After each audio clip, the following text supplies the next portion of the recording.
Hello, Goodie Tissues. My name is Aubrie Rose. Welcome back to my channel. Today I'm doing another book review. I'm going to be reviewing The Good Lie by Torre. I picked this book out as part of the Amazon Prime Day deals.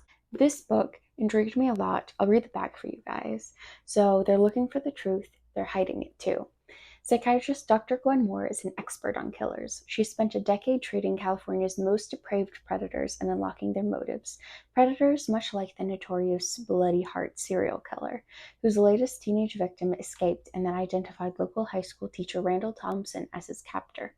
The case against Thompson is the Bloody Heart, as the Bloody Heart killer is damning and closed as far as Gwen and the media are concerned, if not for one new development. Defense attorney Robert Cavan is a still traumatized father whose own son fell prey to the BH killer. So his son is not the kid who escaped, which I thought when I first read this. Convinced of Thompson's innocence, he steps in to represent him. Now Robert wants Gwen to interview the accused, create a psych profile of the killer and his victims, and help clear his client's name. As Gwen and Robert grow closer and she dives deeper into the investigation, grave questions arise. So does Gwen's suspicion that Robert is hiding something, and that he might not be the only one with a secret. So very intriguing. I was intrigued. I heard serial killers and I was pretty much sold. And also, it sounded very twisty because I thought his son was the one that got away, but it wasn't. His son died, and he's still representing like his son's alleged murderer. It was kind of crazy. So, the psychiatrist character, maybe this is spoilers. The people that she talks to in this book, like when it goes over her therapy sessions, they're not really other like killers. It doesn't seem like they're just kind of people who think about murder, I guess, and so she kind of talks them out of it. Basically, that seems to be what it mostly was about. Or she just deals with people who have kind of glaring problems. So yes, but let's get into the Good, Clean, Fun review. I did that last time. Review. Good, Clean, Fun review. So good. This book was very twisty, very perfect. It was like the perfect unreliable narrator book. I trusted no one, which I think is really good. And yeah, the romance beats were a little bit out of order, but within the book, I think it worked. So that was cool. That was nice. It was innovative. And what else? I did not guess the end. Not even close. But there were still the clues that I think if you looked really, really hard, you could have figured it out. But yeah, it was great because I literally trusted no one, and I was like, anyone could be the BH killer. And so that was really, really cool. I really, really enjoyed that part of it. So I think the book worked incredibly well. It's super short. It was a really quick read. Good.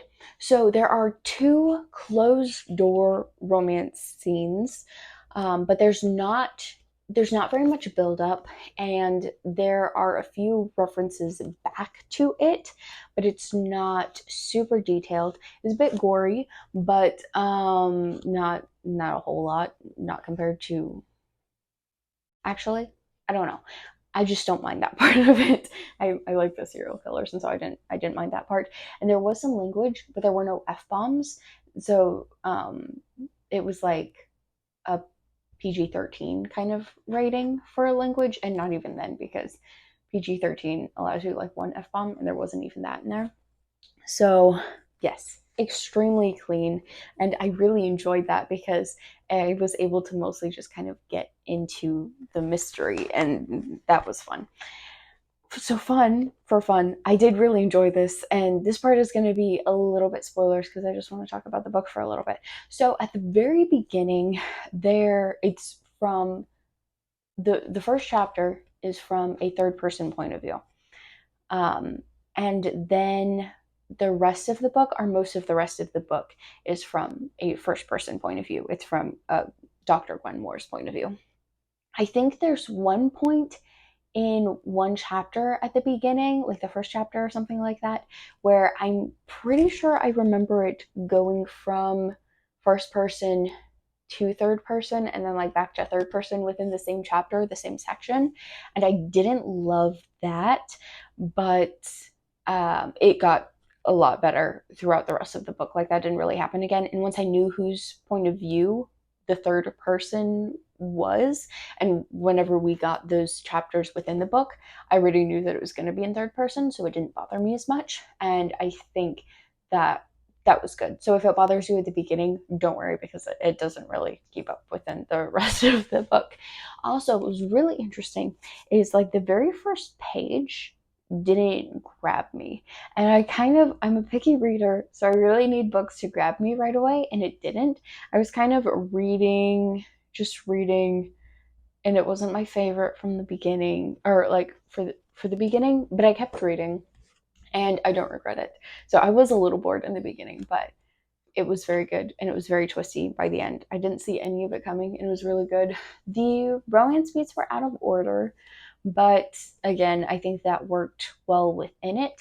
And I had this observation where the main character, she was like the perfect narrator. She almost seemed just like very professional and composed as she's telling you this story, but within like the romance beats, she still felt human because I guess she wanted romance. That's basically the way to describe it. But yeah, so she was composed and professional, but still human. And it was really cool because that's almost like the perfect unreliable narrator because you trust her. You trust that she is real, but also, and that she's telling you the truth, but you also don't. I don't know. It was really good. And I loved how at the beginning, for like the first half of the book, for most of the book until we got to kind of the reveals, I trusted no one. And that was really, really cool. Like it was the perfect unreliable narrator. It wasn't even just the narrator that was unreliable, it was like everyone was. And that was really cool. I was like, who is the BH killer? No one knows. And I have no idea because everyone's hiding something and everyone's keeping secrets. And that was amazing to read. I feel like there was one more thing that I wanted to talk about, but I can't remember it off the top of my head. This was an amazing book. I know a lot of people don't like thrillers when they can guess the ending. I don't think you'll be able to guess the ending, but there are also clues to help you. And I want to read it again and like see all the clues. And yeah, I really liked this book. Very much recommend it. And yeah, I think I think that's it. Go get this book. It'll be linked in the description with my affiliate link. And yeah, I will also link the author's Instagram in the description if you would like to check her out. I'd love to read the rest of her books. This set a high bar though, so I'm a little scared to read the rest of her books, but I also want to, so I think I'm going to. I'm also going to the library today, so maybe I'll look and see if she has any others at my library. And yeah, I think that is it. So I was a little low energy today. I'm tired. But that doesn't take away from how good this book is. I'm working on reading other books, so hopefully I will have another review for you guys next week, but we shall see. This is going to be my last video for this week. And yeah, I have a couple of other book review videos from earlier in the week if you did not catch those. And yeah, thank you guys for watching. I will see you in the next one. Bye!